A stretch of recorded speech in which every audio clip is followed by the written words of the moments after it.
자, 12월 10일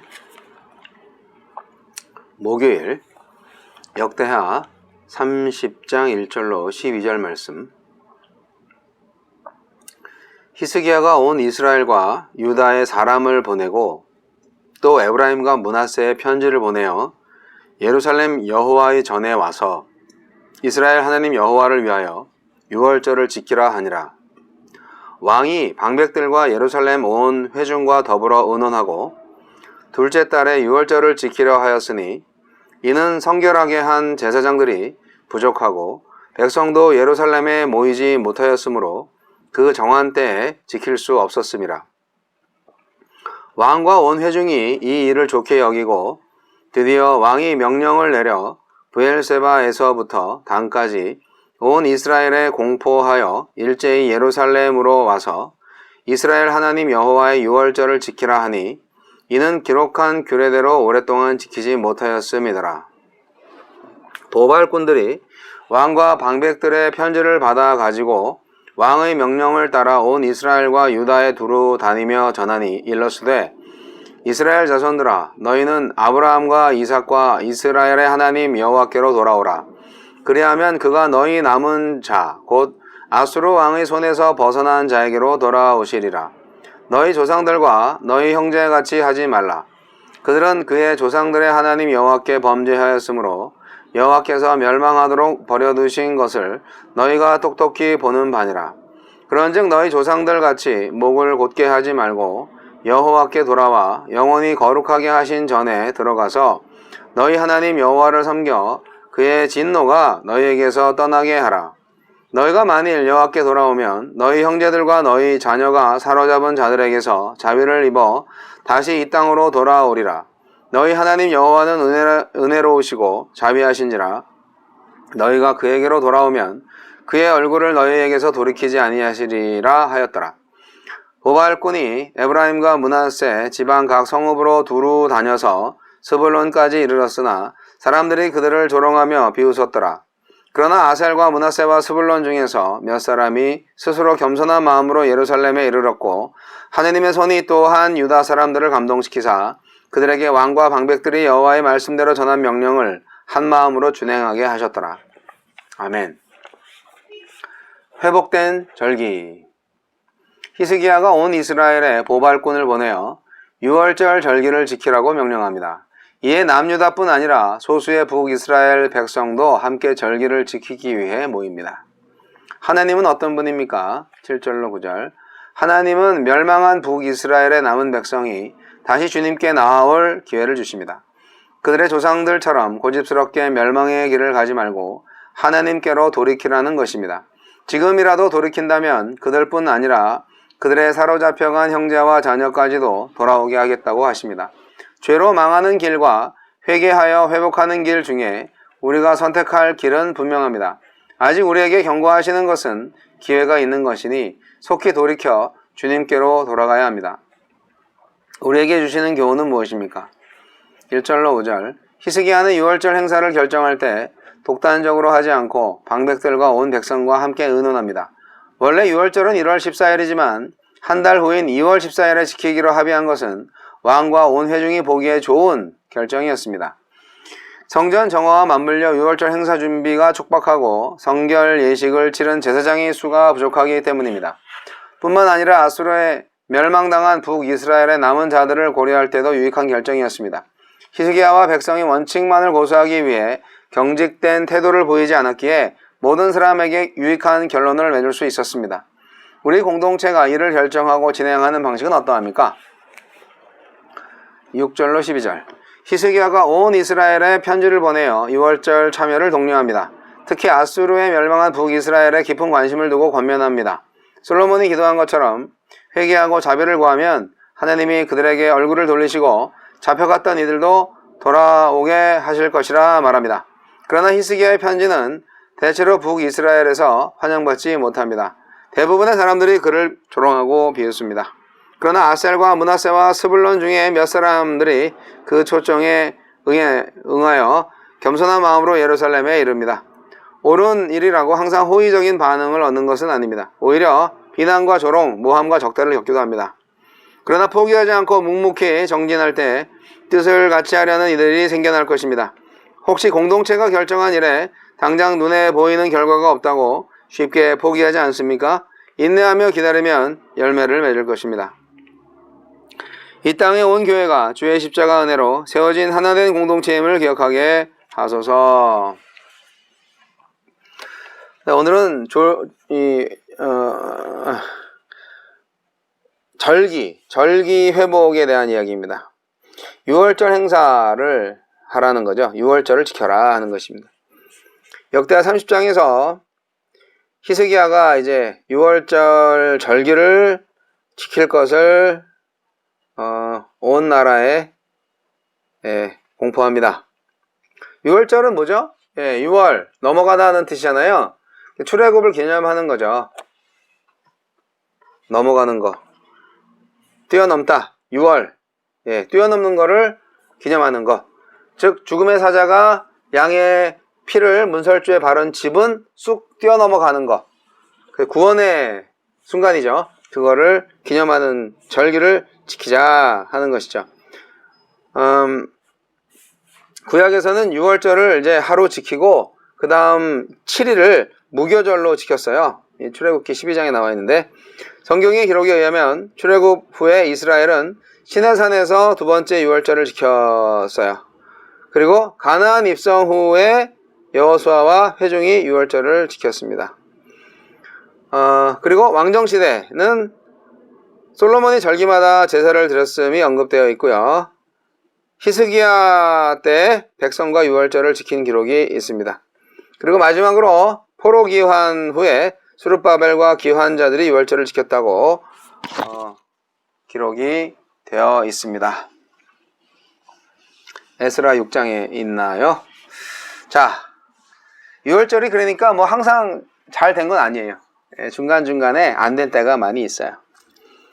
여하튼 오늘 그 6월절 행사가 결정이 되고 이제 6월절을 지키자.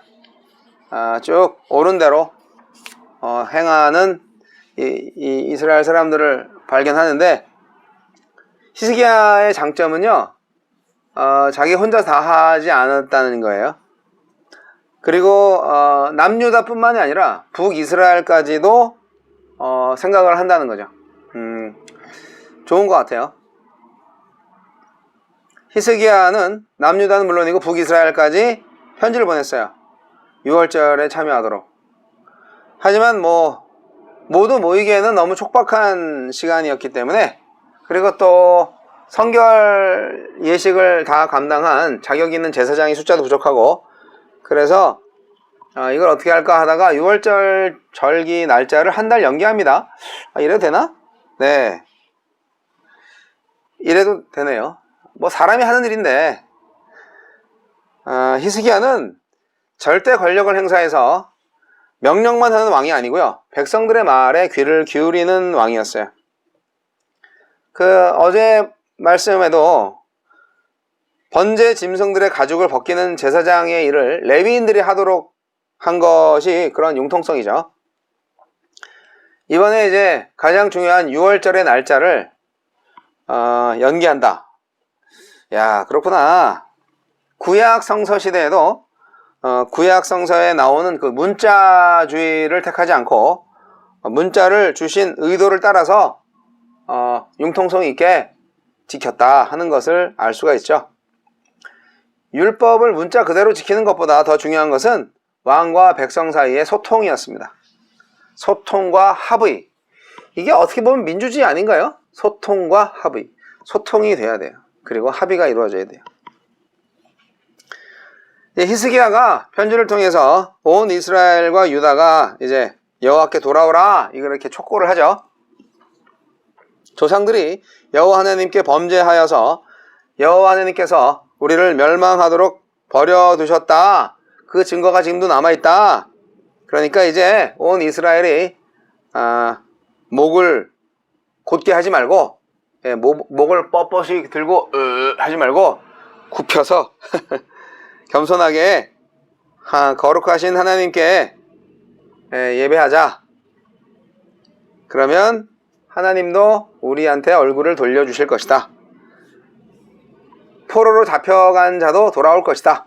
그런 희망을 줍니다. 이것은 어떻게 보면 히스기야 왕의 믿음이죠. 정말 그는 그렇게 믿었을 거예요. 자비로우시고 은혜로우신 하나님께 대한 믿음, 그리고 그러한 하나님으로 알고 있었기 때문에 그 믿음이 활용됐던 거고요. 결국 그 일을 행하니까 어떻게 돼요? 결과는 뻔하죠. 어떤 사람들은 좋아라 하고 어떤 사람들은 비난하고 멸시하고죠. 그렇죠. 조롱과 비웃음도 많이 돌아옵니다. 하지만 어떤 백성들은 겸비하게 됩니다. 에브라임과 므낫세와 스불론 사람들, 그들이 대부분 히스기야의 제안에 조롱과 비웃음으로 반응합니다. 아수르를 이기고 자기 백성을 돌아오게 하실 하나님이 계신다고? 그거를 믿지 못하는 거죠. 그것도 참 교만이에요. 하지만 아셀과 므낫세와 스불론 중에서 몇 사람은 겸손하게 유월절을 지키러 예루살렘에 온다고 기록되어 있습니다. 이 사람들이 정말 복된 사람이죠. 몇 사람이죠. 일부요, 일부. 하나님의 손이 유다 사람들을 감동시켜서 그들이 한마음으로 유월절을 지키게 하셨습니다. 돌아오는 자에게는 돌아오는 그 걸음을 지켜주실 것입니다. 여러분, 오늘날 우리가 코로나19로 아주 고통받고 있죠. 이 시대에 우리가 정말 믿어야 할 대상은 하나님이다 라고 외치는 게 이상한가요? 우리가 정말 온라인이든 오프라인이든 정말 하나님 앞에 다시 돌아와야 된다라고 외치는 게 이상한 일인가요? 우리가 모든 사람들에게 주께로 돌아와야 한다라는 외침을 하는 것은 시대적 사명이 아닐 수 없습니다. 많은 사람들이 기독교를 욕하고 있죠. 그러나 하나님이 욕을 먹을지언정 영광을 거두실 분은 절대 아닙니다. 우리가 겸손한 마음으로 돌아오면 하나님이 우리를 살리실 겁니다. 그러나 그렇지 않은 자에게는 심판이 있겠죠. 네. 우리는 교회 일을 할 때나 어떤 일을 할 때 이 전통이나 관습 이거에 얽매이면 안 돼요. 우리가 얼마나 많은 사람들이 그 오프라인 예배에 고집했는지 몰라요. 아니 모이기를 패하는 자들의 습관과 하는 거냐? 이런 식으로 성경 말씀까지 모이지 못하게 하는 것에 대해서 종교 핍박이라고, 기독교 핍박이라고 많이 말씀을 했죠. 그런데 코로나19 때문에 사람들에게 전염병을 옮기는 그런 결과를 만들어내는 예배는 그건 오히려 하나님한테 예배가 아닌 것이다. 그래서 안 모이는 게 예배다. 그렇게 말씀하신 목사님도 있잖아요. 자, 말씀은요, 하나님의 말씀은 하나님의 인격이고 하나님의 의도이고 하나님인 자신입니다. 그래서 말씀을 잘 이해하는 것은 그야말로 하나님을 이해하는 것인데, 그 말씀을 이해할 때 중요한 것은 문자 그 자체가 아니라는 거예요. 그 문자가 가리키는 의미인 거예요. 그래서 6월절도 한 달 연기하고, 또 유다든 또 북이스라엘이든 다 하나님께로 돌아오라 이렇게 히스기야가 편지했던 거 역시 하나님에 대한 절대적인 신앙이 있었던 거예요. 다 반응은 다양했지만 결국 하나님의 뜻이 이루어지는 것이죠. 여러분, 우리가 원칙, 관습 이런 거 중요하게 생각하면 어떻게 보면은 다른 많은 사람들을 배제하게 되고요. 우리 스스로가 우월감에 빠질 수도 있어요. 엘리트주의를 낳게 할 수 있어요. 근데 하나님은요, 히스기야가 율법에 임하는 태도와 의도를 보시고 율법의 문자적인 요구를 벗어나더라도 인정하십니다. 하나님이 인정하신 거예요. 6월절 한 달 연기? 괜찮아. 더 많은 사람들이 모일 수 있고 더 잘할 수 있으면. 정말 중요한 것은 문자적인 것을 따지는 게 아니라 주님께 돌아와서 그 말씀에 순종하는 일이죠. 모든 게 바뀌었어요. 코로나 시대에. 아무래도 온라인으로 드리는 예배가 오프라인으로 드리는 예배보다 안 좋죠. 신앙생활 점검이 안 돼요. 교회를 안 나가니까 내가 신앙생활 잘하고 있는지 모르겠어요. 네, 이것이 진짜 하나님께서 우리에게 주시는 신앙생활 재점검의 기회입니다. 우리의 삶을 통하여서 우리가 얼마나 하나님께 예배하고 소통하고 있는지를 점검할 수 있는 시기죠. 예배, 교회 나가기 싫어하는 사람들 이제 하나도 안 나가요. 자신있게. 그렇다고 신앙이 잘못됐냐? 뭐 그런 잘못된 사람이라면 어차피 그 사람 교회 나와도 똑같이 잘못되어 있는 거나 마찬가지죠. 정말 신앙의 진수, 그것을 알 수 있는 시대예요. 코로나 시대가. 우리는 하나님의 임재하심을 압니다. 함께 하심을 알고요. 예배를 드리나 안 드리나, 집에 있으나 밖에 있으나, 오프라인이나 온라인이나 여전히 하나님 우리와 함께 하십니다. 그러한 믿음으로 오늘 우리가 하나님께 예배한다면 우리의 예배는 어떤 모습이 될까요? 신령과 진정으로 드리는 예배, 세상 풍습을 쫓지 아니하고 우리 몸을 거룩한 사한 제사로 드리는 예배, 이 영적 예배가 저와 여러분의 삶이 되기를 바랍니다.